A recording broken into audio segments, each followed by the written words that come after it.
Actually, my story starts a little bit before Romania. When I found out how much it was to go to Romania, I walked up to the podium where Lou was after the information was handed out, and I handed him some pieces of paper and I said, "Take these, I won't be able to go." And he said, "Just keep them, John. Just keep them, we'll talk about it." I said, "No, I can't go, I can't afford that." He said, "John, just take them, calm down, and we'll talk about it." My wife and I were going from Sunnyside Church to meet some friends, and I got to the truck and I slammed the door, and she looked at me and she said, "What's wrong?" And I said, "I won't be able to go to Romania." And she said, "Why?" And I said, "It's $3,000 and I can't afford that." By the time we got to our friend's house, she had instructed me to put this money aside, and instead of paying that bill, why don't you put it here? And instead of paying these, why don't you put it here? And by the time I got to our friend's house, I had 3/4 of it already paid. The same thing happened coming here.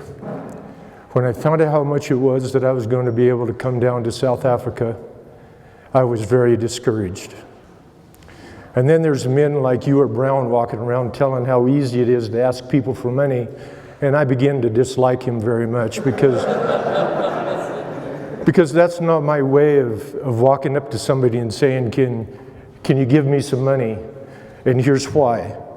Most of my relations are either retired, on a fixed income, or they don't have any money and they're unemployed. So how can I walk up and say, "Could you help me go to South Africa?" I had barely started putting away some money that I was going to work on. I went one night to get my hair cut from my niece. And before I had gone there, I had thought, how do I walk up to somebody and say, "Can I have some money?" It's not Jon Hathaway. I can't do that.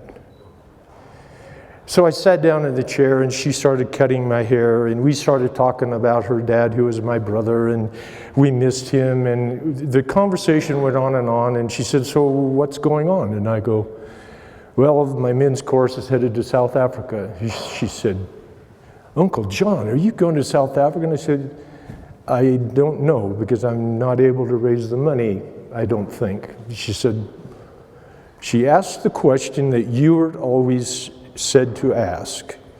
Are you doing fundraiser?" It came from her, not from me. And unashamedly, I said, "Yeah, we are. I'm selling apples, I'm doing this." And she said, "Well, are you doing anything else?" And I said, "Yes, there is a way that I can give you a form that you can give some money and you can get a tax return." She says, "I want some." And then I'm really beginning to get scared, because now she's really pushing me and I'm beginning to sweat. And I said, "Okay, Tammy, I will bring you some tonight after my rehearsal. And when do you go to bed?" She says, 10 or 11 o'clock. So I couldn't get out of that one. I said, "Okay, I'll come about 9 o'clock and give you these pieces of paper." I was rather apprehensive during practice, because I didn't know what this young lady was going to do. But what turned out is she turned out doing for me what I couldn't do. And that was give to people that could afford to donate to my trip to Africa. And before I knew it, she had given to family members that I hesitated to give to. And when I talked to her later, she says, "I just gave it to Davey," and says, "You got to send him some money. He wants to go to South Africa." And yes, he gave quite a donation.